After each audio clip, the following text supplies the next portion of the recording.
నమస్తే ఆరోగ్య మిత్ర కార్యక్రమానికి స్వాగతం. ఈ రోజు మన టాపిక్ వచ్చేసి రక్తహీనతకు సంబంధించి.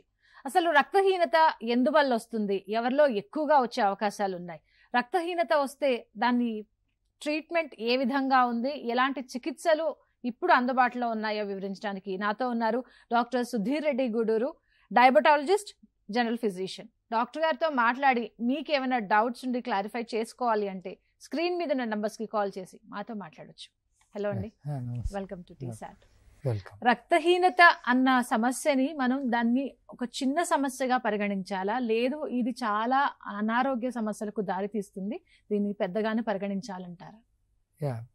అది మీరు అడిగిన క్వశ్చన్కి ఏంటంటే ఇప్పుడు దాంట్లో కూడా ఇప్పుడు మీరు రక్తహీనత అనేదాన్ని మనం ఇంగ్లీష్లో మెడికల్ లాంగ్వేజ్లో ఎనీమియా అంటాం. సో ఎనీమియా అంటే ఎప్పుడైతే మన బ్లడ్లో హీమోగ్లోబిన్ తక్కువ ఉంటుందో, హీమోగ్లోబిన్ అనేది మనకు ఆక్సిజన్ని హార్ట్ నుంచి మొత్తం అన్ని టిష్యూస్కి సప్లై చేస్తుంది.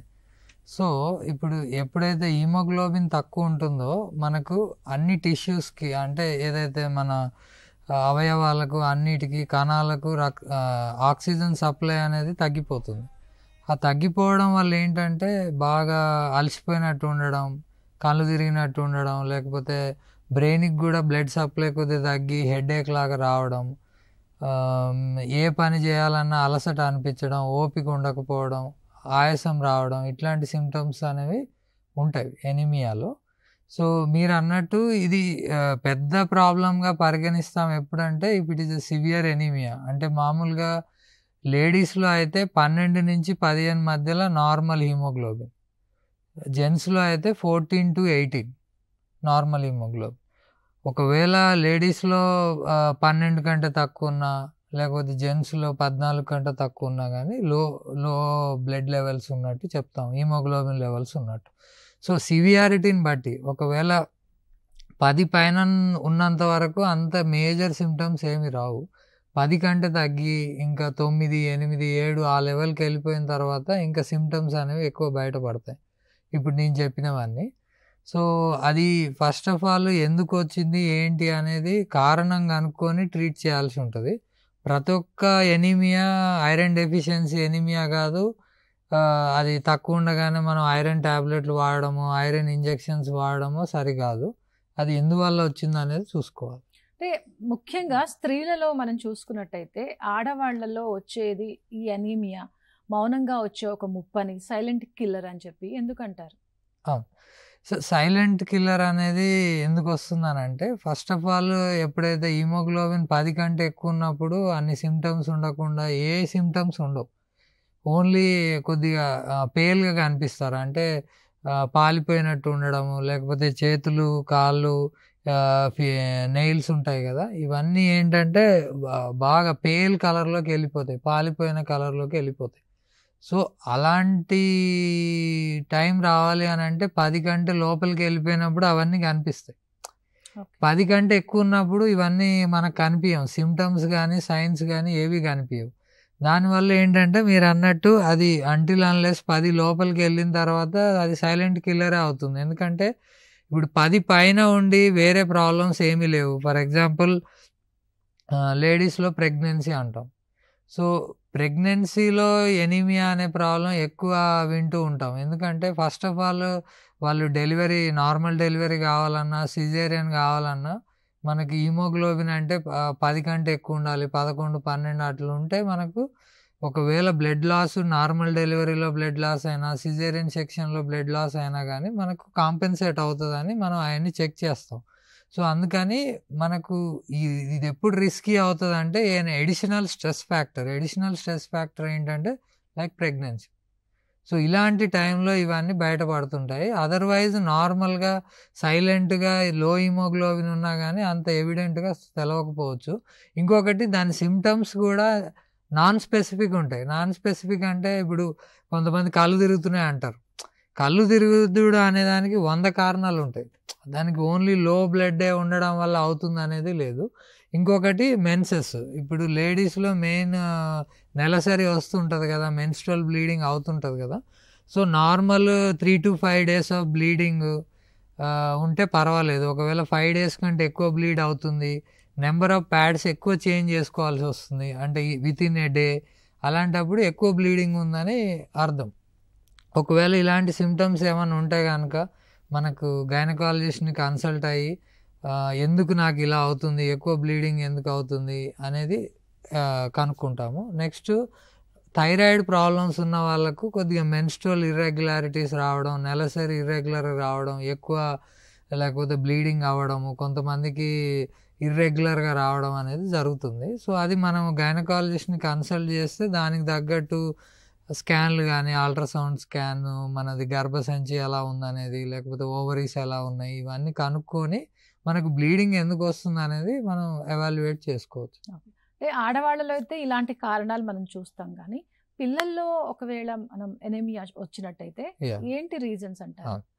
పిల్లల్లో మెయిన్ ప్రాబ్లం ఏంటంటే ఇప్పుడు first 6 months exclusive breast feeding అంటాము, తల్లి పాల మీదనే ఆధారపడి ఉంటారు బేబీస్. 6 months తర్వాత మనం వీనింగ్ స్టార్ట్ చేస్తాం, అంటే అదర్ ఫుడ్, బ్రెస్ట్ మిల్క్తో పాటు ఇంకా ఎక్స్ట్రా ఫుడ్ ఇవ్వడానికి ట్రై చేస్తాం. అది కూడా సాఫ్ట్ ఫుడ్ ఇవ్వడానికి ట్రై చేస్తాం. మనం ఇచ్చే ఫుడ్ ఫస్ట్ ఆఫ్ ఆల్ హైజీనిక్గా ఉందో లేదో చూసుకోవాలి. ఒకవేళ హైజీన్ లేకపోవడం వల్ల వచ్చే ప్రాబ్లమ్స్ ఏంటంటే మన వామ్ ఇన్ఫెస్టేషన్స్ వస్తాయి. మనం తెలుగులో నులి పురుగులు అంటాం. సో పొట్టలో ఉండి మనం ఏదైతే మనం తింటున్నామో అవి కూడా సేమ్ ఫుడ్ మీద ఆధారపడి ఉంటాయి. అందుకని మనం తినే ఏదైతే పౌష్టికాహారం ఉందో దాంట్లో మొత్తం ఈ వామ్ ఇన్ఫెస్టేషన్స్ వల్ల బేబీకి అందదు.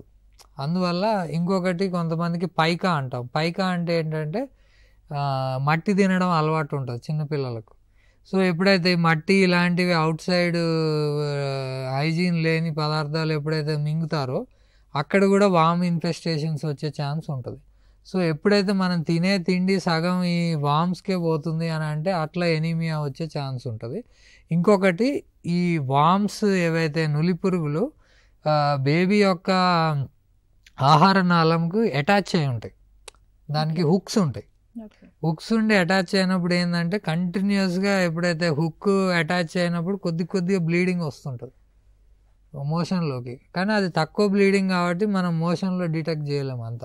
అంటే మనకు కళ్ళకు కనిపించేంత బ్లీడింగ్ అయితే మనం అలర్ట్ అవుతాం, లేకపోతే అవ్వము. దీనివల్ల ఏమవుతుందంటే పిల్లల్లో growth retardation, delayed mile stones, అంటే పాకే టైంకి పాకకపోవడము, లేకపోతే కూర్చునే టైం కూర్చోకపోవడము, నిలబడే టైంకి నిలబడలేకపోవడము, అంటే అన్నీ డిలే అయిపోతుంటాయి. ఏదైతే మైల్ స్టోన్స్ మనకు రావాలో ఈ టైంకి 3 monthsకి మెడ నిలబడతారు, నెక్ హోల్డింగ్ అంటాము. ఈ 6 monthsకి ఏముంటాయి, 9 months సిట్టింగ్, స్టాండింగ్, మాట్లాడడం, ఇవన్నీ అనేవి డిలే అయిపోతాయి పిల్లల్లో. అందుకని ఎప్పుడైతే మనం రొటీన్ చెకప్, వ్యాక్సినేషన్కి వెళ్తామో మనకి ఇప్పుడు 6 weeks, 10 weeks, 14 weeksకి వ్యాక్సినేషన్స్ ఉంటాయి. ఈ వ్యాక్సినేషన్కి వెళ్ళినప్పుడు డాక్టర్ ఎగ్జామిన్ చేస్తారు, మరీ పేలు ఉన్నారా, పాలిపోయినట్టు ఉన్నారా అనేది డాక్టర్ ఎగ్జామిన్ చేస్తే అర్థమవుతుంది. డౌట్ ఉన్నప్పుడు హీమోగ్లోబిన్ లెవెల్స్ కూడా చెక్ చేసుకోవచ్చు. ఇంకొకటి బేబీస్ పొట్ట నొప్పి వచ్చి దాన్ని కొలికి పెయిన్ అంటాం. కొలికి పెయిన్ మామూలు ఫస్ట్ 6 monthsలో ఎక్కువ ఉంటుంది. బేబీస్ నైట్ కాగానే ఏడుస్తూ ఉంటారు, ఎందుకంటే వాళ్ళకు ఇది డైజెషన్ అనేది కొత్త, మోషన్ పోవడం అనేది కొత్త. ఎందుకంటే మనకు పొట్టలో ఉన్నప్పుడు ఉమ్మ నీరు మీద ఆధారపడి ఉంటారు. ఇప్పుడు ఏంటంటే మనం ఇచ్చే బ్రెస్ట్ మిల్క్ కానీ లేకపోతే అవుట్ సైడ్ ఫుడ్ కానీ దాని మీద ఆధారపడి ఉన్నప్పుడు వాళ్ళకి అడ్జస్ట్ అవ్వడానికి టైం పడుతుంది. అప్పుడు మనం ఏం చేస్తామంటే పిల్లలకి ఇట్లా కొలికి పెయిన్ ఉండడం కామన్ అని వదిలేస్తుంటాం. కాకపోతే ఒకవేళ ఏడవడం ఆపట్లేదు, కంటిన్యూస్గా ఏడుస్తున్నారు, ఎంత ఓదార్చిన పొట్ట నొప్పి వచ్చి డౌట్ ఉంది అని అంటే కనుక మనం కన్సల్ట్ చేయాలి. ఎందుకంటే ఈ వామ్ ఇన్ఫెస్టేషన్స్ వల్ల కూడా ప్రాబ్లమ్స్ వచ్చే ఛాన్స్ ఉంటుంది. ఇంకొకటి డీవార్మింగ్ సెషన్స్ ఉంటాయి మనకి కి సంబంధించి మనం ఒక రోజునే పెట్టుకొని దాన్ని మనం అవగాహన తీసుకొస్తున్నాం, ఇంకా అవేర్నెస్ రావాలి వార్మ్ కి సంబంధించి అని చెప్పి. ఇప్పుడు February 10కి మనం డీవార్మింగ్ డే చేసుకుంటాము. సో 6 months కంప్లీట్ అయిన బేబీకి, 1 year కంప్లీట్ అయిన బేబీకి డీవార్మింగ్ సెషన్స్ ఇస్తే కనుక ఒకవేళ మనం ఎంత జాగ్రత్తగా ఉన్నా కానీ ఒకవేళ అట్లాంటి ఇన్ఫెక్షన్స్ ఏమైనా వస్తే కనుక వాటిని మనం ఎరాడికేట్ చేసుకోవడానికి డీవార్మింగ్ చేస్తాం అన్నమాట. అంటే ఇప్పుడు ఈ నులి పురుగులు ఉన్నాయి అని వాళ్ళు కొన్ని సిమ్టమ్స్ ద్వారా తెలుసుకుంటారు. తెలుసుకోకపోయినా డీవార్మ్ అనేది ఎన్ని మంత్స్కి ఒకసారి వాడాలి, ఎంత వయసు వచ్చేంత వరకు వాడితే వాళ్ళు సేఫ్గా ఉంటారు? నార్మల్గా ఏంటంటే ఇప్పుడు ఏదైతే ఫుడ్ ఇంటేక్ మనం స్టార్ట్ చేస్తున్నామో 6 months తర్వాత స్టార్ట్ చేస్తున్నాం. 6 months తర్వాతనే వామ్ ఇన్ఫెస్టేషన్ వచ్చే ఛాన్సెస్ ఎక్కువ ఉంటాయి. ఎందుకంటే మదర్ బ్రెస్ట్ మిల్క్ మీద ఉన్నప్పుడు ఆబ్వియస్లీ బ్రెస్ట్ మిల్క్ అనేది ఇట్స్ ఏ లిక్విడ్ గోల్డ్ అంటాం. సో అది పర్ఫెక్ట్గా మనకి ఏ ఇన్ఫెక్షన్స్ రాకుండా వస్తుంది కాబట్టి బేబీకి ఏ ఇబ్బంది రాదు. ఎప్పుడైతే మనం ఫుడ్ వాటర్ ఏదైతే ఇప్పుడు మనం పోసే వాటరు వాళ్ళు పిల్లలు తాగే వాటరు కరెక్ట్గా ఉందా లేదా, మనం ఏమైనా ఇన్ఫెక్షన్స్ వచ్చే ఛాన్సెస్ ఉన్నాయా చూసుకోవాల్సి ఉంటుంది. అందుకని 6 months కంప్లీట్ అయినాక డీవార్మింగ్ సెషన్స్ స్టార్ట్ చేస్తాం. ఎవ్రీ 6 months ఇస్తాము. అంటే డ్యూరేషన్ ఎప్పటి వరకు ఇవ్వాలనేది అట్లా ఏం లేదు. ఒకవేళ బేబీకి గ్రోత్ కరెక్ట్ ఉంది, ఎవ్రీథింగ్ ఈజ్ పర్ఫెక్ట్, మంచిగా మైల్ స్టోన్స్ అన్నీ అచీవ్ అవుతున్నాయి అంటే there is no suspicion of ఇట్లాంటి వామ్ ఇన్ఫెస్టేషన్స్ వచ్చినాయి అనే సస్పిషన్ లేకపోతే అట్లాంటి టైంలో మనం ఆపేయచ్చు. That is not a problem. కాకపోతే ఫస్ట్ 5 yearsలో మాత్రం ఈ రిస్క్ అయితే ఉంటుంది. సో అందుకని డీవార్మింగ్ ఎవ్రీ 6 months చేయించుకోవడం బెటర్. అయితే ఈ రక్తహీనతకు సంబంధించి మనం మాట్లాడితే మనం ఏజ్ ఫ్యాక్టర్ చూసుకున్నట్టయితే ఏ వయసు వాళ్ళల్లో వచ్చే ఛాన్సెస్ ఉంటాయి? మీరు అన్నట్టు ఇప్పుడు ఒకటి పిల్లల్లో because of different reasons. Next teenage girls. ఇప్పుడు ఎప్పుడైతే నెలసరి స్టార్ట్ అవుతుందో మెనార్కీ అంటాం. మెనార్కీ 14 years 13 years లేకపోతే 12 yearsకి మెనార్కీ వచ్చింది అనుకోండి, అప్పటి నుంచి మెన్స్ట్రువల్ బ్లీడింగ్ అనేది స్టార్ట్ అవుతుంది లేడీస్లో. సో వీళ్ళకు చెప్పినట్టు రెగ్యులర్ సైకిల్స్ వచ్చినా పర్లేదు, ఒకవేళ bleeding within 3 to 5 days bleeding ఉంటుంది, number of pads too much change చేయాల్సిన అవసరం పడట్లేదు అని అంటే కనుక ఇబ్బంది ఏం లేదు. కాకపోతే వీటిలో ఏదన్నా మనం అనుకున్నట్టు కాకుండా ఎక్కువ బ్లీడ్ అయిన వాళ్ళకు ఎనీమియా వచ్చే ఛాన్సెస్ ఉంటాయి. ఇంకొకటి న్యూట్రిషనల్ ఎనీమియా. ఇప్పుడు ఇండియాలో డిఫరెంట్ కేటగిరీస్ ఉన్నాయి. లైక్ బిలో పావర్టీ లైన్ నుంచి మనకు రిచ్ పీపుల్ వరకు ఉన్నారు. వీళ్ళలో ఏంటంటే న్యూట్రిషన్ అనేది డిఫరెంట్గా ఉంటుంది. సో మనం ప్రోటీన్ ఫుడ్ కరెక్ట్ ఇస్తున్నామా లేదా, ఐరన్ రిచ్ డైట్ ఇస్తున్నామా లేదా అనేది కూడా చూసుకోవాలి. ఒకటి ఫ్యాక్టర్ ఏదైతే లేడీస్లో మెన్స్ట్రువల్ నెలసరి ఒకటి పర్ఫెక్ట్గా లేకపోతే వచ్చే ఎక్సెస్ బ్లీడింగ్ వల్ల రావచ్చు. Next nutritional anaemias. దాంట్లో చాలా ఉంటాయి. ఐరన్ డెఫిషియన్సీ ఎనీమియా అని, B12 డెఫిషియన్సీ అని, ఫోలేట్ డెఫిషియన్సీ అని. సో వీటిని ఏంటంటే మనం ఎప్పుడైతే కంప్లీట్ బ్లడ్ పిక్చర్ ఒకసారి చేస్తామో CBP అంటాము. దాంట్లో haemoglobin, WBC count, platelet count ఇవన్నీ వస్తాయి అన్నమాట. సో వీటిని చూసుకొని అసలు వీళ్ళకి ఏ డెఫిషియన్సీ వల్ల ఇది వస్తుంది అనేది ఒక ఐడియా వస్తుంది. వచ్చినప్పుడు అది కన్ఫర్మ్ చేసుకోవడానికి కూడా కొన్ని ఇన్వెస్టిగేషన్ ఉంటాయి. లైక్ సీరం ఐరన్ అంటాం. సీరం ఐరన్ లెవెల్స్ లో ఉంటే దాన్ని ఐరన్ డెఫిషియన్సీ కింద కన్సిడర్ చేస్తాం. సో మీరు అడిగిన దానికి ఏంటంటే ఏ ఏజ్ గ్రూప్లో అంటే చిల్డ్రన్ ఒకటి, టీనేజ్ ఏజ్ గ్రూపు ఎప్పుడైతే నెలసరి స్టార్ట్ అవుతుందో. నెక్స్ట్ ప్రెగ్నెన్సీలో బేబీ ఎక్కువ డిమాండ్, లోపల ఉన్న బేబీ ఫీటస్ ఎక్కువ డిమాండింగ్గా మనకు ఏదైతే పోషకాహారం మదర్ తీసుకుంటుందో అదే పోషకాహారం బేబీకి కూడా వెళ్తుంది. మొత్తం అంటే బేబీ గ్రోత్లో కాంప్రమైజ్ ఉండదు. మదరు తిన్నా తినకపోయినా బేబీ రిసీవ్ చేయాల్సిన ఏదైతే పౌష్టికాహారం, మాంసకృత్తులు అవి తీసేసుకుంటారు. కాకపోతే మదర్ ఒకవేళ న్యూట్రిషన్ అలానే నెగ్లెక్ట్ చేసి ప్రొలాంగ్డ్గా నెగ్లెక్ట్ అయితే బేబీ వెయిట్ కూడా ఎఫెక్ట్ అవుతుంది. సో ఇప్పుడు కొన్ని జబ్బులు చూసుకున్నట్టయితే వాళ్ళ ఫ్యామిలీ హిస్టరీని పరిగణలోకి తీసుకుంటారు. వంశపారంపర్యంగా వచ్చే జబ్బులు చాలా వరకు ఈ మధ్య కాలంలో పెరిగాయి కూడా. మరి అనీమియా విషయంలో ఏంటి, వంశపారంపర్యంగా ఉంటే వచ్చే అవకాశం ఉందా? జెనెటిక్గా వచ్చే ఎనీమియాస్ ఉంటాయి. ఇప్పుడు నేనేం చెప్పాను, న్యూట్రిషనల్ ఎనీమియాస్ ఏదైతే అయిందంటే అది మనం తినే ఫుడ్ సరిగా లేకపోవడం, పౌష్టికాహారం లేకపోవడం, సమతుల్య ఆహారం అంటారు, అది బ్యాలెన్స్డ్ డైట్ లేకపోవడం వల్ల వస్తుంది. సో ఇదేమి జెనెటిక్ కాదు. ఎందుకంటే మనకు అవైలబిలిటీ ఆఫ్ ఫుడ్ని బట్టి మనం తింటున్నామో లేకపోతే మన కల్చర్ ఏదైతే ఫాలో అవుతున్నామో దానివల్ల ఫుడ్ ఇంటేక్ మనం ఫాలో అవుతున్నాం. ఇంకొకటి ఫైనాన్షియల్ స్టేటస్, సోషియో ఎకనామిక్ స్టేటస్ని బట్టి కూడా న్యూట్రిషన్ అనేది ఎఫెక్ట్ అయి ఉంటుంది. సో ఇప్పుడు జెనెటిక్గా తీసుకున్నట్టయితే కొన్ని సికిల్ సెల్ ఎనీమియా అంటాము, థాలసీమియా అంటాము.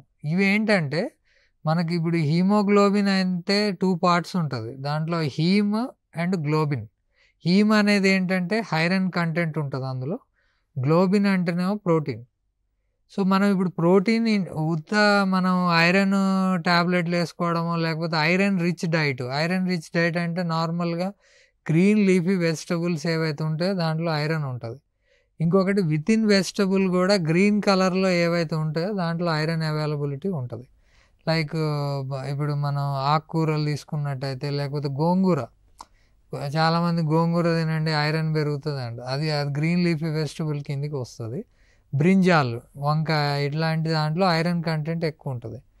సో మనం ఓన్లీ ఐరన్ రిచ్ డైట్ తిని అంటే ఐరన్ ఒక్కటి వస్తే సరిపోదు, గ్లోబిన్ అనే ప్రోటీన్ కూడా మనకు రావాలి. ఆ ప్రోటీన్ వస్తే కనుక హీమ్ అండ్ గ్లోబిన్ రెండు కలిసి మనకి హీమోగ్లోబిన్ ఫామ్ అవుతుంది. సో అందుకని ఇది న్యూట్రిషనల్ తీసుకున్నట్టయితే దీంట్లో ఇంటేక్ని బట్టి వస్తుంది కాబట్టి దీంట్లో జెనెటిక్ ప్రాబ్లం అనేది ఏమీ లేదు. ఈ సికిల్ సెల్ ఎనీమియా, థాలసీమియా, ఇప్పుడు థాలసీమియా అంటే చాలామందికి ఐడియా ఉంటుంది. ఎందుకంటే థాలసీమియా వచ్చిన పేషెంట్స్ బ్లడ్ ట్రాన్స్ఫ్యూజన్ మీద డిపెండ్ అయి ఉంటారు. అది ఎందుకు వస్తుందని అంటే మనకు ఏదైతే ఈ గ్లోబిన్ అనేది ఏదైతే చెప్పానో దీంట్లో ప్రోటీన్ అనేది ఫామ్ అవ్వడానికి మనకు జెనెటిక్ లెవెల్ నుంచి ఫామ్ అవుతుంది ప్రోటీన్. ఓకే. ఎప్పుడైతే ఈ జీన్స్లో ఏదన్నా ఒక న్యూక్లియోటైడ్ అంటాము ఒక్కటి స్కిప్ అయినప్పుడు ఏమవుతుంది అని అంటే మొత్తం ప్రోటీన్ సీక్వెన్స్ చేంజ్ అయిపోతుంది. దానివల్ల మన హీమోగ్లోబిన్ ఏదైతే ఫామ్ అవుతుందో దాంట్లో డిఫెక్ట్ ఉంటుంది. డిఫెక్ట్ ఉండడం వల్ల ఏమవుతుంది అంటే అది ఈజీగా డిస్ట్రాయ్ అయిపోతుంది. మన ఇప్పుడు పొట్టలో ఒక సైడ్ లివర్ ఉంటే ఇంకో సైడ్ స్ప్లీన్ ఉంటుంది. ఈ స్ప్లీన్ ఏం చేస్తుంది అంటే ఏదైతే defective haemoglobin, defective red blood cells అంటే ఎర్ర రక్త కణాలు దాని నుంచి స్ప్లీన్ నుంచి పాస్ అయినప్పుడు అవి డిస్ట్రాయ్ అవుతాయి. సో ఇట్లా డిస్ట్రాయ్ అవ్వకుంటూ ఏమైపోతుంది అంటే హీమోగ్లోబిన్ అనేది నెంబర్ తగ్గిపోతూ ఉంటుంది. సో ఇందులో కూడా థాలసీమియాలో టైప్స్ ఉంటాయి. Like thalassaemia major, thalassaemia minor, మధ్య రకం ఏంటంటే థాలసీమియా ఇంటర్మీడియా. మేజర్ వచ్చిన వాళ్ళు ఏంటంటే వాళ్ళు 100% బ్లడ్ ట్రాన్స్ఫ్యూజన్ మీద డిపెండ్ అయి ఉంటారు. ఫ్రీక్వెంట్గా ఎవ్రీ మంత్ వాళ్ళు ట్రాన్స్ఫ్యూజన్ చేయించుకోవాల్సి వస్తుంది. కొద్దిగా చెప్పాను కదా బేబీ లెవెల్లో కూడా వాళ్ళకు గ్రోత్ రిటార్డేషన్ ఉంటుంది, ఎందుకంటే హీమోగ్లోబిన్ లెవెల్ తక్కువ ఉంది కాబట్టి.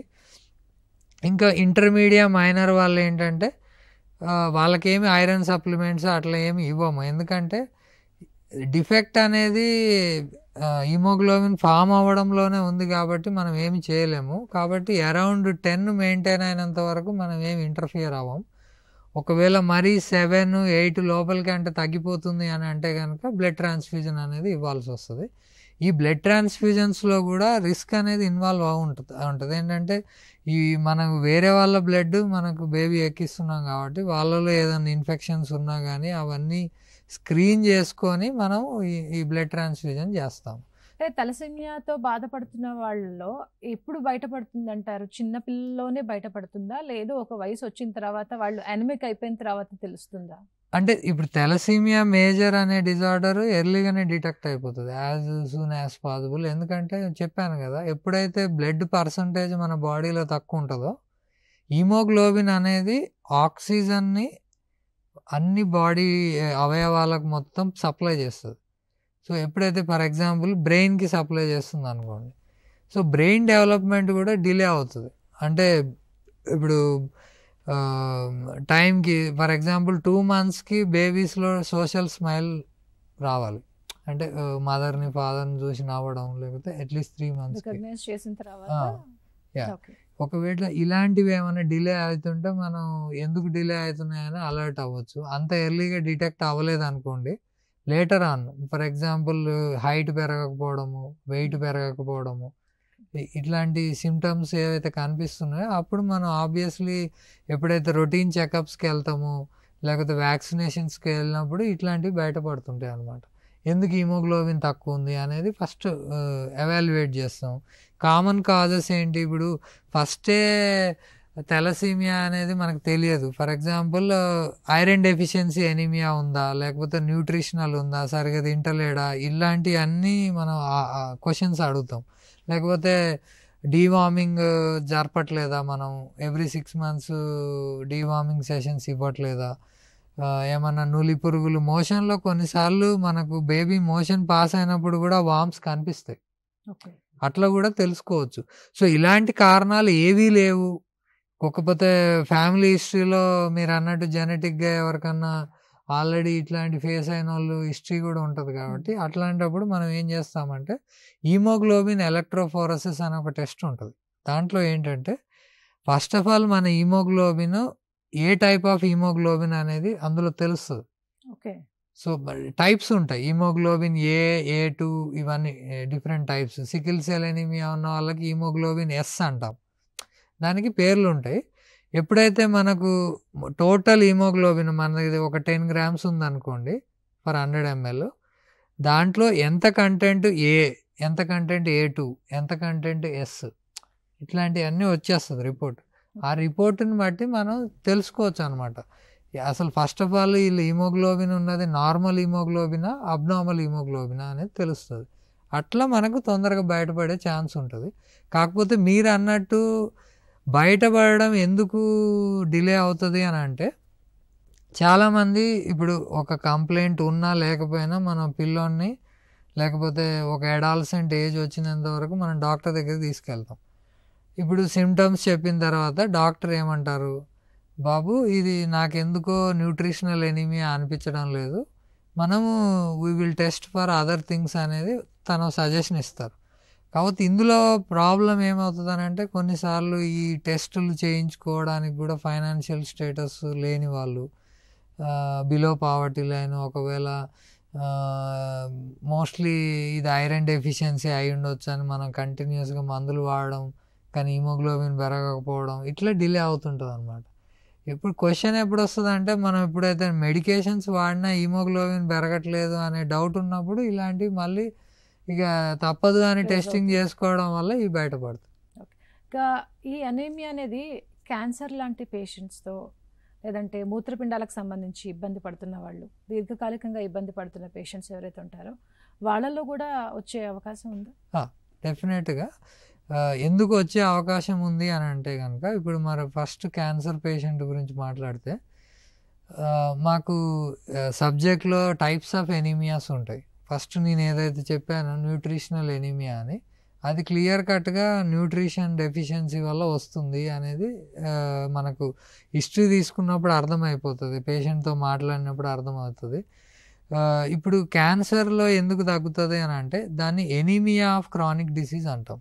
ఎనీమియా ఆఫ్ క్రానిక్ డిసీజ్ అంటే ఇప్పుడు క్యాన్సర్ పేషెంట్లో బాడీలో కంటిన్యూస్ ఇన్ఫ్లమేషన్ అవుతుంటుంది. ఇన్ఫ్లమేషన్ అంటే స్ట్రెస్ అనుకోవచ్చు. ఇప్పుడు మన లేమెన్ లాంగ్వేజ్లో కంటిన్యూస్ స్ట్రెస్ ఉండడం వల్ల ఏమవుతుంది అని అంటే బాడీలో ఈ మన బోన్ మ్యారో అంటాం, ఎముకలో నుజ్జు భాగం ఉంటుంది కదా సెంటర్లో. ఇప్పుడు మనం నాన్ వెజ్ తింటున్నప్పుడు బోన్స్ మధ్యలో తీసి తింటుంటాం కదా, దాన్ని యాక్చువల్లీ అది బోన్ మ్యారో. బోన్ మ్యారో నుంచి మనకు ఇవన్నీ ప్రొడ్యూస్ అవుతుంది. బ్లడ్ ఏమేమి ప్రొడ్యూస్ అవుతాయి అని అంటే బ్లడ్లో 3 things ఉంటాయి. ఒకటి ఎర్ర రక్త కణాలు, 2 తెల్ల రక్త కణాలు, 3వది రక్త ఫలకికలు అంటాం. వాటిని మనం ఇప్పుడు ప్లేట్లెట్ కౌంట్ అంటాం. సో ప్లేట్లెట్ కౌంట్ అందరికి ఐడియా, ఎందుకంటే డెంగ్యూ వల్ల ప్లేట్లెట్ కౌంట్ తగ్గుతుందని అట్లా వాళ్ళకి అవేర్నెస్ వచ్చింది. ఇప్పుడు ఎప్పుడైతే ఈ బోన్ మ్యారో మీద డెంగ్యూ వైరస్ ఎఫెక్ట్ చేసినప్పుడు కొంతమందికి ఓన్లీ ప్లేట్లెట్ కౌంట్ మీద ఎఫెక్ట్ చూపిస్తే, కొంతమందికి WBC కౌంట్ మీద కూడా ఎఫెక్ట్ చూపిస్తుంది, తగ్గుతుంది. ఓకే, అంటే ఇప్పుడు నేను ఈ డెంగ్యూది ఎగ్జాంపుల్ ఎందుకు తీసినానంటే, డెంగ్యూ వల్ల బోన్ మ్యారో సపరేషన్ అవ్వడం వల్ల మనకు ప్లేట్లెట్ కౌంట్ డౌన్ అవుతుంది, WBC కౌంట్ డౌన్ అవుతుంది. ఇప్పుడు క్యాన్సర్లో ఏమవుతుంది అని అంటే ఈ ఓవరాల్ బోన్ మ్యారోలో ఎరిథ్రోపాయసిస్ అంటాం. అంటే మన హీమోగ్లోబిన్ తయారవ్వడం, ఎర్ర రక్త కణాలు తయారవ్వడం అనేది ఆగిపోతుంది కంటిన్యూస్ స్ట్రెస్ వల్ల. అందుకని క్యాన్సర్ పేషెంట్స్కి ఎర్ర రక్త కణాలు, తెల్ల రక్త కణాలు ప్లస్ కొంతమందికి ప్లేట్లెట్ కౌంట్ కూడా డౌన్ అయ్యే ఛాన్స్ ఉంటుంది. మీరు ఓన్లీ రక్తహీనత ఏదైతే మనం హీమోగ్లోబిన్ గురించే మాట్లాడుతున్నాం, కానీ అదర్ సెల్ లైన్స్ అంటే 3 సెల్ లైన్స్ చెప్పాను నేను. ఎర్ర రక్త కణాలు, తెల్ల రక్త కణాలు, ప్లేట్లెట్స్ 3. ఈ 3 సెల్ లైన్స్ తగ్గే అవకాశం ఉంటుంది క్యాన్సర్ పేషెంట్లో. ఎస్పెషల్లీ హీమోగ్లోబిన్ కూడా, ఎర్ర రక్త కణాలు కూడా తగ్గే ఛాన్స్ ఉంటుంది. సో ఇప్పుడు మీరు హీమోగ్లోబిన్ ఏంటి, ఎర్ర రక్త కణాలు అంటే ఏంటంటే, ఎర్ర రక్త కణాలు సెంటర్లో ఉండేది హీమోగ్లోబిన్. ఓకే, మన ఏదైతే కణము సెల్ ఉంటుందో దాని సెంటర్లో హీమోగ్లోబిన్ ఉంటుంది. అది ఎర్రగా ఎందుకు ఉంటుంది అంటే హీమోగ్లోబిన్ వల్ల అది ఎర్రగా ఉంటుంది, అందుకే దాన్ని ఎర్ర రక్త కణాలు అంటారు. ఇప్పుడు మీరు నెక్స్ట్ క్వశ్చన్ ఏం అడిగారు అని అంటే కిడ్నీ డిసీజ్. కిడ్నీ డిసీజ్లో ఎనీమియా ఎందుకు వస్తుంది అని అంటే, మనకు కిడ్నీ నుంచి ఒక హార్మోన్ ప్రొడ్యూస్ అవుతుంది. ఏంటంటే అది ఎరిథ్రోపాయిటిన్ అంటాం. ఎరిథ్రోపాయిటిన్ హార్మోన్ కిడ్నీ నుంచి రిలీజ్ అయ్యి అది బోన్ మ్యారో దగ్గరికి వెళ్తుంది. అంటే బాడీలో హార్మోన్ అనేది మొత్తం ఎక్కడ అన్ని అవయవాలకు సప్లై ఉంటుంది మనకు. ఈ బోన్ మ్యారో ఏదైతే వెళ్తుందో, బోన్ మ్యారో దగ్గరికి వెళ్ళినప్పుడు ఈ ఎరిథ్రోపాయిటిన్ అనేది ఎరిథ్రోపాయిసిస్ అంటే ప్రొడక్షన్ ఆఫ్ ఎరిథ్రోసైట్స్. ఎరిథ్రోసైట్స్ అంటే ఏంటంటే ఎర్ర రక్త కణాలను ఎరిథ్రోసైట్స్ అంటాం. ఎర్రగా ఉంటాయి అంటే యాక్చువల్లీ ఎరిథ్రోసైట్స్ అంటే మన తెలుగులో ఎర్రగా ఉంటాయి అన్నట్టు కాదు, దాని ఇంగ్లీష్ లాంగ్వేజ్లో అట్లా పెట్టుకుంటాం. కానీ సో ఈ ప్రొడక్షన్ అనేది తగ్గిపోతుంది. ఎరిథ్రోపాయిటిన్ తగ్గడం వల్ల ఇదేంటంటే అక్కడ ఉండి ప్రొడక్షన్ అనేది మానిటర్ చేస్తూ ఉంటుంది. అంటే మనకు హీమోగ్లోబిన్ ఎంత ఉంది, మనం ఎంత ప్రొడ్యూస్ చేయాలనేది ఇది చూసుకుంటుంది. ఎప్పుడైతే కిడ్నీ నుంచి అది ప్రొడ్యూస్ అవ్వలేదో హీమోగ్లోబిన్ డౌన్ అవుతుంటుంది. అందుకనే మనం డయాలసిస్ పేషెంట్స్కి, ఎవరైతే కిడ్నీ డిసీజ్ పేషెంట్స్కి వీక్లీ 2 కానీ 3 కానీ ఎరిథ్రోపాయిటిన్ ఇంజెక్షన్స్ ఇస్తాం. డయాలసిస్ అవ్వగానే ఇంజెక్షన్ ఇస్తాం ఎరిథ్రోపాయిటిన్, ఎందుకంటే కిడ్నీ ప్రొడ్యూస్ చేయలేకపోతుంది కాబట్టి. అది రైట్. డాక్టర్ గారు, B12 లోపం ఈ మధ్య కాలంలో ఎక్కువగా చూస్తున్నాం. వైటమిన్ డి డెఫిషియన్సీ ఏ విధంగా కనబడుతుందో B12 కూడా అలాగే కనబడుతుంది. ఎందుకని ఎక్కువ అయిపోయింది, దానివల్ల అనీమియా వచ్చే ఛాన్సెస్ ఎంతవరకు? ఓకే, సో B12 డెఫిషియన్సీ ఎందుకు ప్రివలెంట్ ఉంది అని అంటే, first of all vitamin B12 is abundantly available in non vegetarian food. Vegetarian ఫుడ్లో కూడా ఉంటుంది, దట్ క్వాంటిటీ ఏదైతే ఉంటుందో నాన్ వెజిటేరియన్ ఫుడ్లో ఉంటుంది. ఇప్పుడు ఈ B12 డెఫిషియన్సీ ఎక్కువ మనం చూసేది ఇది వెజిటేరియన్స్లో చూస్తాం. కాకపోతే మీరు అడిగినట్టు నాన్ వెజిటేరియన్ డైట్ మీద ఉన్న వాళ్ళు కూడా B12 డెఫిషియన్సీ ఫేస్ చేస్తున్నారు. అది ఎందుకు అని అంటే, ఇప్పుడు మనం తినే ఏదైతే మీట్ ఉంటుందో ఇది మనం ఫార్ములా ఫీడ్ ఇచ్చి పెంచడం, లేకపోతే యాంటీబయాటిక్స్, స్టీరాయిడ్స్ వీటి మీద గ్రో అయ్యే ఛాన్స్ ఉన్నది. ఇప్పుడు ఏదైతే బ్రాయిలర్ కోళ్ళు తీసుకుంటున్నామో ఇవన్నీ అన్నమాట. సో అందుకని ఎప్పుడైతే యాంటీబయాటిక్స్, స్టీరాయిడ్స్, ఫార్ములా ఫీడ్ వీటి బేసిస్ మీద మనం పెంచుతున్నామో వీటిని, కోళ్ళను కానీ వీటిని, వాటిలో B12 అనేది అవైలబిలిటీ ఉండదు ఎప్పుడైతే వీటన్నిటిని ఉపయోగించి పెంచుతున్నాము. కాకపోతే ఇప్పుడు మనం ఎక్కడికి పోయినా కానీ ఇప్పుడు ఎగ్స్ కొంటాం, ఎగ్స్ కొంటే దాని మీద రాసి ఉంటుంది నో యాంటీబయాటిక్, నో స్టీరాయిడ్ ఇట్లా రాసి ఉంటుంది. అంటే నాకు అది చూసినప్పుడు ఏమనిపిస్తుంది అని అంటే, కొంతమంది అవి యూజ్ చేస్తున్నారు కాబట్టి వీళ్ళు మేము యూజ్ చేయట్లేము అని చెప్పి వీళ్ళు రాసుకుంటున్నారు. సో అందువల్ల ఫోర్టిఫైడ్ ఎక్కువ వచ్చాయి. ఫోర్టిఫైడ్ అంటే ఇప్పుడు మనం ఫుడ్లోనే B12 యాడ్ చేసి, విటమిన్ డి యాడ్ చేసి వచ్చేవి ఉన్నాయి. కాకపోతే అట్లా B12 అనేది ఫోర్టిఫైడ్ చేయడం కూడా కష్టమే, ఎడిషనల్గా యాడ్ చేయడం కష్టం. అట్లా B12 అంటే అవైలబిలిటీ కొన్ని ఫుడ్స్లోనే ఉంటుంది. ఒకవేళ అవి ఫుడ్స్ మనం తినకపోతే అది డెఫిషియంట్. కొన్ని ఫుడ్స్లో ఉండే ఫుడ్స్ కూడా అవి న్యాచురల్గా ఉండకపోవడం వల్ల కూడా అట్లా కూడా డౌన్ అవుతుంది అనమాట. ఇంకొకటి నాన్ వెజ్ కూడా మనది ఇంటేక్ ఎట్లా ఉంటుందంటే, డైలీ కొంత తినేటట్టు ఉంటుంది. డైలీ 100 గ్రాములు 50 గ్రాములు తినేటట్టు, అది ఐడియల్ మెథడ్. మనం ఏంటి సండే రాగానే నాన్ వెజ్ చేసుకొని ఆ రోజుకి ఆ రోజు అయిపోయింది. ఫ్యామిలీ టైం కదా అని చెప్పి స్పెండ్ చేద్దాం అన్నట్టుగా వాళ్ళు అట్లా ఓన్లీ తీసుకెళ్తారు. ఒక పూటలో లేకపోతే ఒక రోజు తింటే కవర్ అయ్యేది కాదు అది. మనకి ఏదైతే బ్యాలెన్స్డ్ డైట్ మనం అంటే లాస్ట్ టైం టాపిక్ మాట్లాడినప్పుడు సమతుల్య ఆహారం అనేది ఏదైతే మాట్లాడినామో దాంట్లో నాన్ వెజ్ కూడా ఉండాలి ఎడిక్వేట్ అమౌంట్లో. కాకపోతే కల్చరల్ ప్రాక్టీస్ ఇప్పుడు మేము నాన్ వెజ్ తినము అనే వాళ్ళకు we have to give supplementation, దానికి ఏం చేయలేము. ఇంకొకటి వెజిటేరియన్ ఫుడ్స్లో కూడా B12 కంటెంట్ ఉన్న ఫుడ్స్ ఉన్నాయి. కాకపోతే ఏంటంటే ఫర్ ఎగ్జాంపుల్ ఈ డ్రై ఫ్రూట్స్ తీసుకున్నట్టయితే అందులో అవైలబిలిటీ ఉంటుంది. కాకపోతే అవి కూడా మనం ఎంత కామన్ ఇంటేక్ అనేది లేదు. అంటే డైలీ ఇంటేక్ మనం ఏంది ఒక కర్రీ చేసుకుంటాము, రైస్ వండుకుంటాము, చారు పప్పు ఇట్లాంటివి చేసుకొని దాంతోనే అయిపోయింది. కాకపోతే మొత్తం ఫైబర్ కవర్ అవ్వట్లేదు. ఇప్పుడు ఇంకొకటి B12 డెఫిషియన్సీ అనే కాదు, ఫోలేట్ అనేది ఇంకొకటి ఉంటుంది, that is B9. Okay. B9 ఎవరికి డెఫిషియెంట్ ఉంటుంది అంటే వెజిటేరియన్ ఫుడ్ తినకపోతే. ఓకే. అది మొత్తము మన ఆకుకూరలు కాయగూరల్లోనే ఉంటుంది అది B9. సో ఇది రివర్స్ అనమాట. నాన్ వెజ్ ఎక్సెసివ్గా తినేసి వెజిటేరియన్ ఫుడ్ ని పక్కకు ముక్కలేనిదే ముద్ద దగ్గర అన్న వాళ్ళకి అట్లా వచ్చే B9 లోపం వచ్చే ఛాన్సెస్ ఉంటాయి. సో అందుకని దీన్ని బట్టి మనకు అర్థమైంది ఏంటంటే వెజిటేరియన్ వల్ల ప్రాబ్లమ్స్ ఉన్నాయి, ఓన్లీ నాన్ వెజ్ తినడం వల్ల కూడా ప్రాబ్లమ్స్ ఉన్నాయి. ఇప్పుడు అందుకని మేము ఏం చేస్తున్నామంటే ఎప్పుడైతే పేషెంట్కి ఎనీమియా కంప్లైంట్స్ లేకపోతే నాన్ స్పెసిఫిక్ కంప్లైంట్, ఇప్పుడు B12 ఎప్పుడైతే తగ్గుతుందో నర్వ్ కండక్షన్ కూడా ఎఫెక్ట్ అవుతుంది. నర్వ్ కండక్షన్ ఎఫెక్ట్ అయినందువల్ల ఏమవుతుంది అని అంటే టింగ్లింగ్, నమ్నెస్ అంటే తిమ్మిళ్ళు రావడం ఇట్లాంటివి. ఈ కంప్లైంట్స్ చెప్పిన వాళ్ళకి B12 చెక్ చేసి B12 కరెక్షన్ చేస్తాము. ఇంకొకటి డయాబెటిక్ మెడికేషన్. మన డయాబెటిక్ మెడికేషన్లో ఒకటి ఏముంటుందంటే మెట్ఫార్మిన్ అనే ఒక డ్రగ్ ఉంటుంది. ఆ డ్రగ్ వల్ల కూడా B12 డెఫిషియన్సీ అవుతుంది.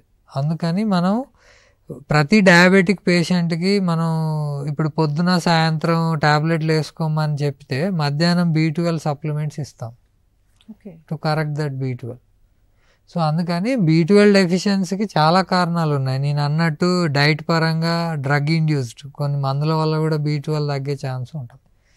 సో ఈ మధ్య మీరు అన్నట్టు విటమిన్ డి, విటమిన్ B12 మేము రొటీన్గా చెక్ చేస్తున్నాం అందరికి.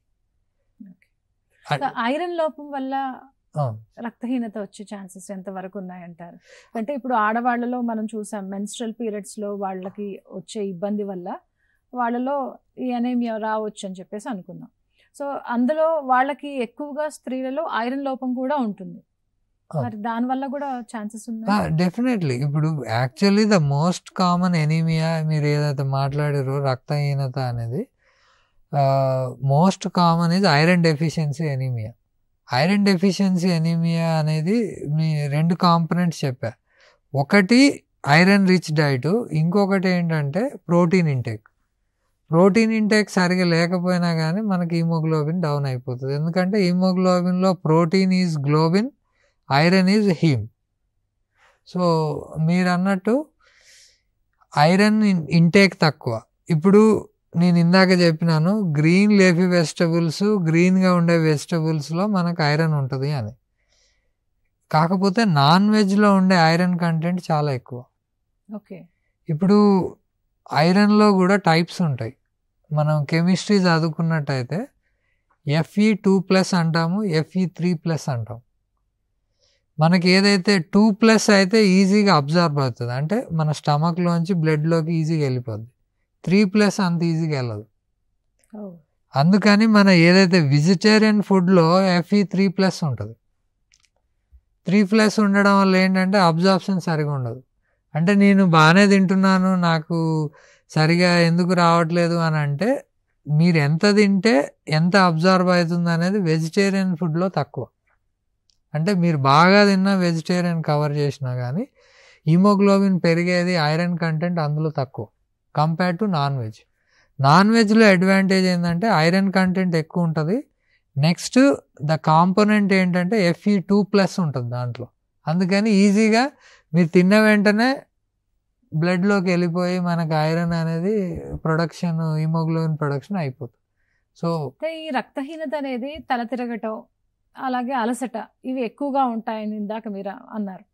అయితే శ్వాస తీసుకోవడం కూడా ఎఫెక్ట్ చూపిస్తుందా?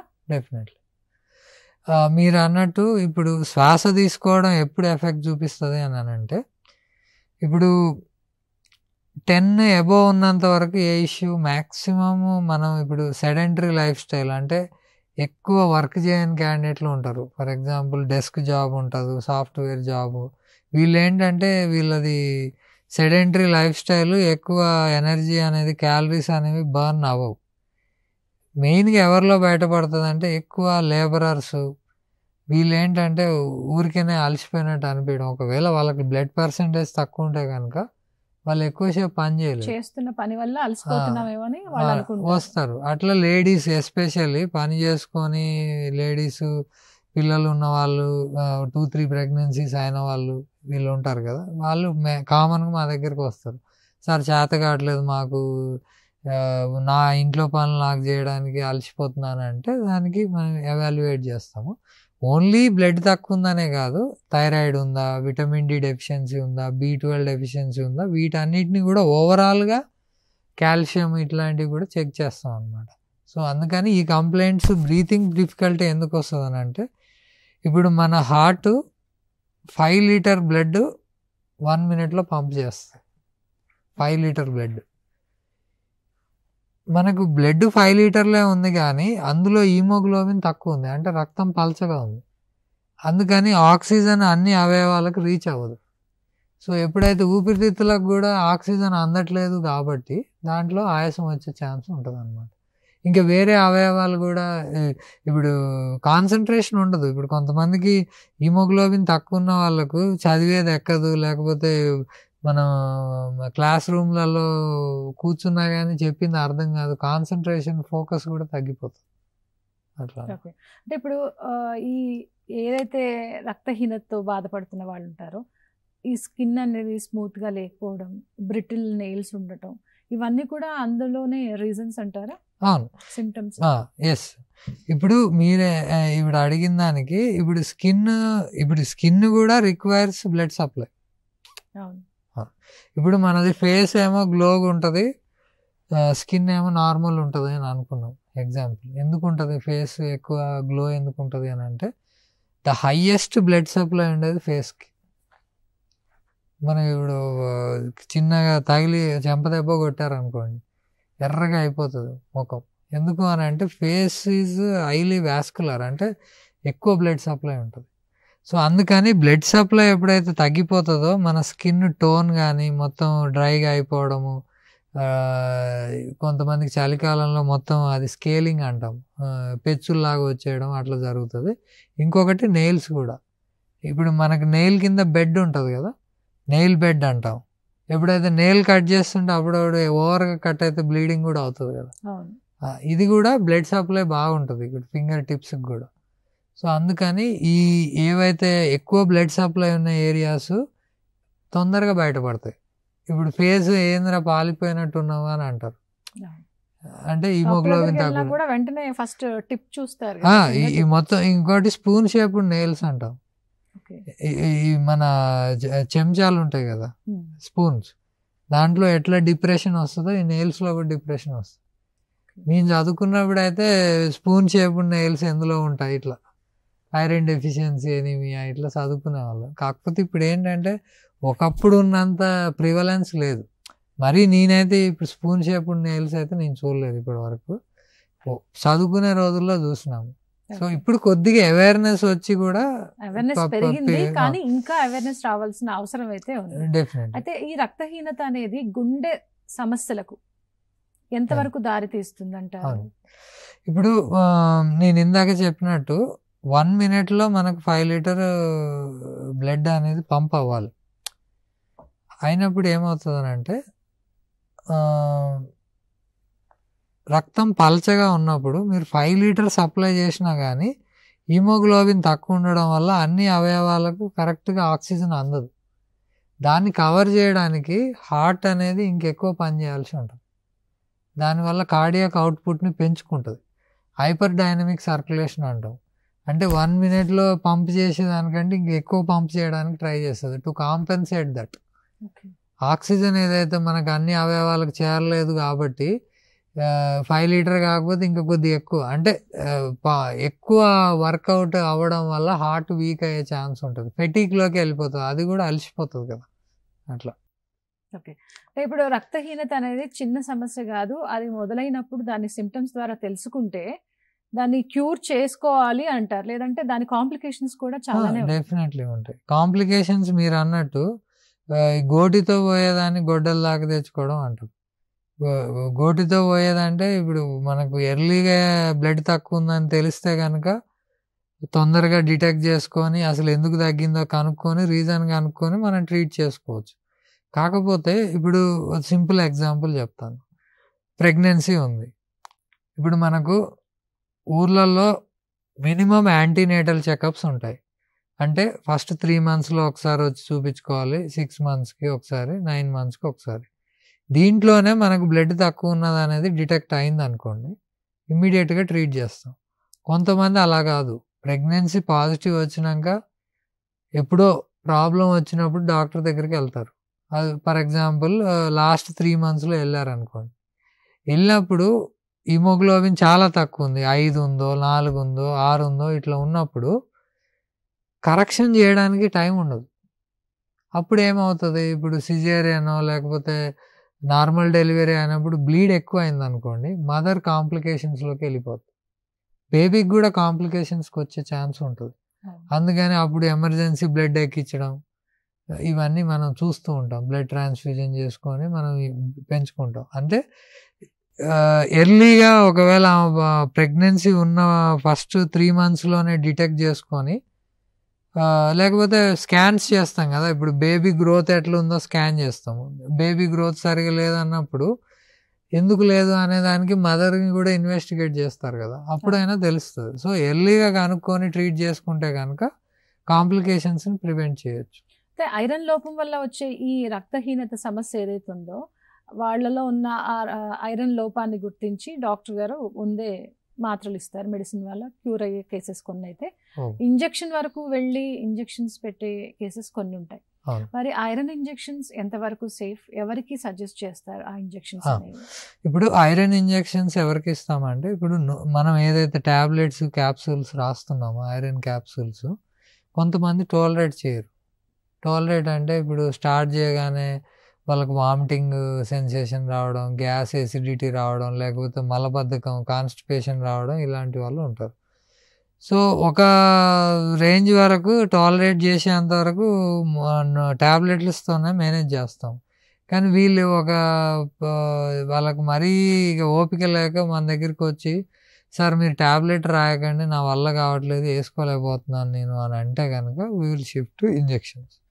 కొంతమందికి వేరే ప్రాబ్లమ్స్ ఉంటాయి, మీరు అన్నట్టు ఆహార నాళ సమస్యలు ఏమైనా ఉన్నాయనుకోండి, మనకు ఇక్కడ నోటి నుంచి కింద వరకు ఏదైనా సమస్యలు ఉన్నాయి, మనం తిన్నా అరగట్లేదు, అబ్జార్బ్ అవ్వట్లేదు, అంటే మాల్ అబ్జార్ప్షన్ సిండ్రోమ్స్ అంటాం, మనకు బ్లడ్లోకి వెళ్ళట్లేదు, మరి అప్పుడు ఏం చేయాలి, డైరెక్ట్గా ఐవి ఇంజెక్షన్ ఇవ్వాల్సి వస్తుంది.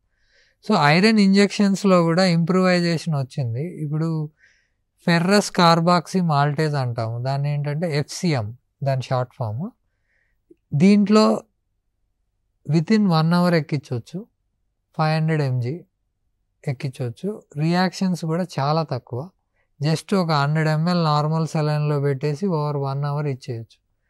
సో ఐరన్ వల్ల మీరు ఎంత జాగ్రత్తలు తీసుకున్నా రియాక్షన్స్ వచ్చే ఛాన్స్ కొంతమందికి ఉండొచ్చు. దాన్ని ఇప్పుడు మీరు ఇన్ఫ్యూజన్ స్టార్ట్ చేస్తారు, ఓకే, వెంటనే స్టార్ట్ చేయకుండా మేము ఏం చేస్తామంటే ఫస్ట్ కొన్ని డ్రాప్సే ఎక్కిస్తాం. కొన్ని డ్రాప్స్ ఎక్కించినాక ఒక 15 minutes అబ్జర్వ్ చేస్తాం. చేసిన తర్వాత ఏ రియాక్షన్ లేదు, పేషెంట్ కంఫర్టబుల్గా ఉన్నాడు అని అంటే మిగతాది ఓవర్ 1 hour స్లోగా ఎక్కిస్తాం. అంటే అది ఎక్కించే దాన్ని బట్టి కూడా ఉంటుంది, ఇప్పుడు సడన్గా ఎక్కిచ్చిర్రా వెంటనే ఎక్కిచ్చిర్రా అనే దాన్ని బట్టి కూడా ఉంటుంది.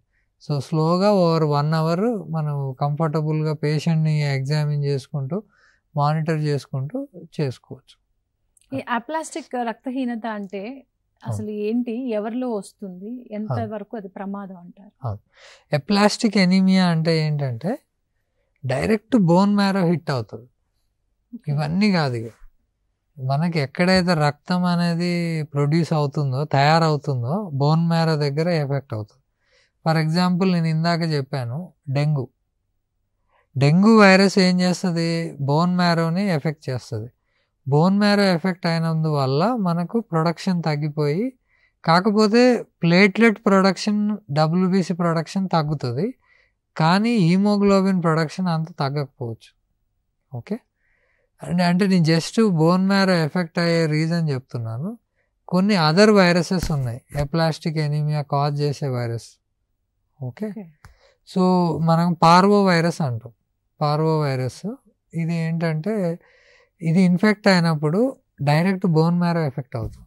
వాళ్ళల్లో ఎప్లాస్టిక్ ఎనీమియా వచ్చే ఛాన్సెస్ ఉంటాయి. ఇది చిన్నపిల్లల్లో ఈ పార్వో వైరస్ ఇన్ఫెక్షన్ వచ్చే ఛాన్సెస్ ఉంటాయి. సో ఎప్పుడైతే బోన్ మ్యారోనే హిట్ అవుతుందో వైరస్ ఇన్ఫెక్షన్, కొన్ని డ్రగ్స్, కొన్ని మెడికేషన్స్, ఫర్ ఎగ్జాంపుల్ యాంటీబయాటిక్స్ అయి ఉండొచ్చు, లేకపోతే కీమోథెరపీ డ్రగ్స్, క్యాన్సర్ డ్రగ్స్ ఉంటాయి కదా, కీమోథెరపీ డ్రగ్స్, అవి కూడా బోన్ మ్యారో సప్రెషన్ అవుతుంది. బోన్ మ్యారో సప్రెస్ అయినప్పుడు మనకేంది తయారే అవ్వదు, కాబట్టి దాన్ని మనం ఎప్లాస్టిక్ ఎనీమియా అంటాం. పేరులోనే ఉంది, పాయిసిస్ అంటే ప్రొడక్షను, ఎప్లాస్టిక్ అంటే అసలు ఆ ప్రొడక్షనే లేదు, అదే అనమాట ఎప్లాస్టిక్ ఎనీమియా.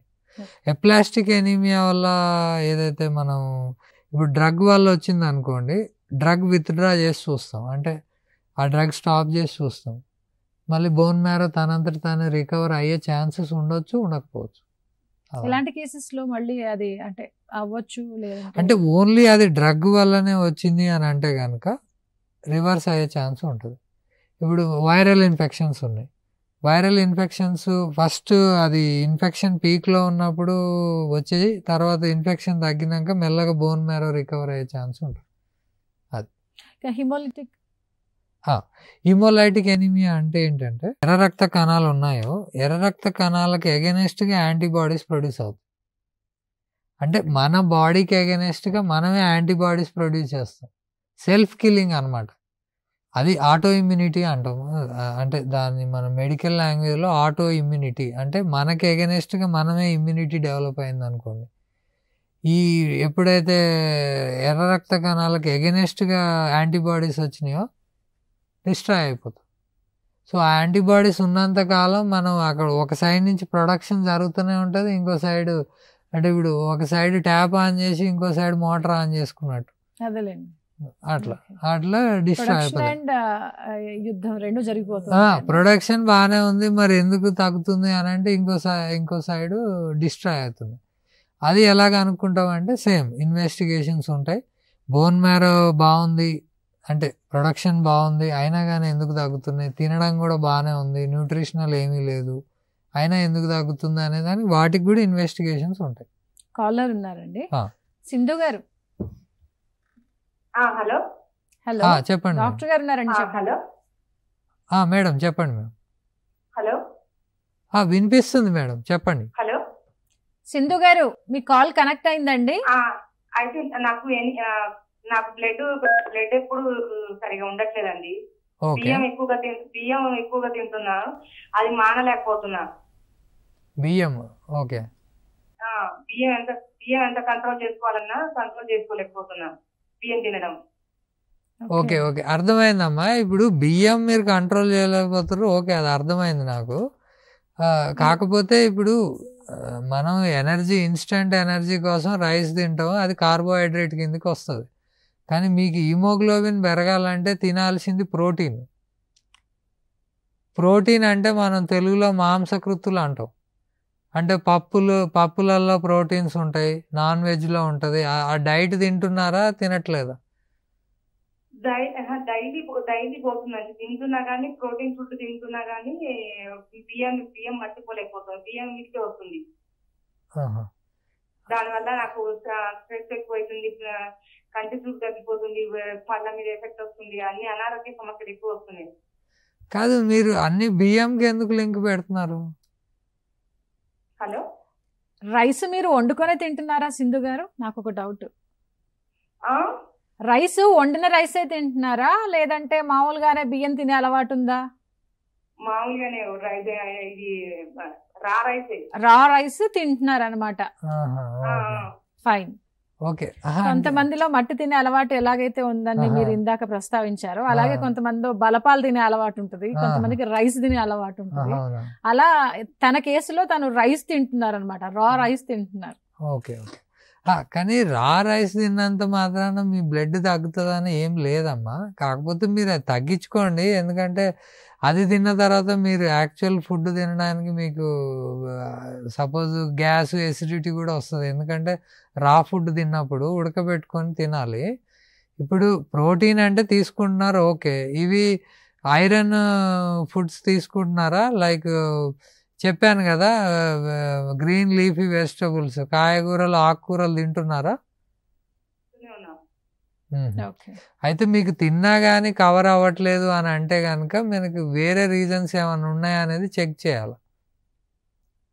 అంటే బాడీలో ఏదైనా లోపం వల్ల ఇలా రా రైస్ తినడం కానీ బలపాలు తినడం కానీ ఇలాంటివి ఏమైనా ఉంటాయా? అంటే లోపం అని కాదు, పైగా కొంతమందికి ఏంటంటే కొన్ని ఫుడ్స్ మీద ఇంట్రెస్ట్ ఉంటుంది, వాటి స్మెల్ కానీ టేస్ట్ కానీ ఎడిక్టివ్ ఉండి అట్లా అలవాటు పడిపోతారు.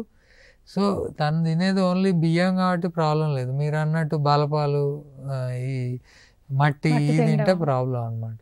సో తనకు ఇప్పుడు ఏంటంటే అమ్మ మీరు ఏం చేయండి అంటే ఫస్ట్ బేసిక్ బ్లడ్ టెస్ట్లు చేయించండి. అంటే మీది హీమోగ్లోబిన్ ఎంత ఉంటుంది అనేది చూసుకొని, ఇంత అన్ని ఫాలో అయినా పెరగట్లేదు అంటే కనుక ఎక్కడన్నా బ్లీడింగ్ అవుతుందా అనేది మీరు కనుక్కోవాలా.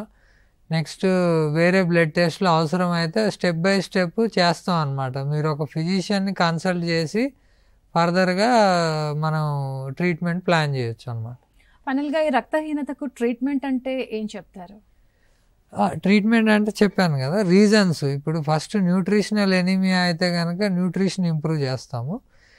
న్యూట్రిషన్ ఇంప్రూవ్ కావడానికి చాలా టైం పడుతుంది, నేను ఇవన్నీ నేను తినలేకపోతున్నాను, కవర్ చేయలేకపోతున్నాను అని అంటే కనుక ఎడిషనల్గా ఐరన్ ట్యాబ్లెట్స్ ప్రిస్క్రైబ్ చేస్తాము.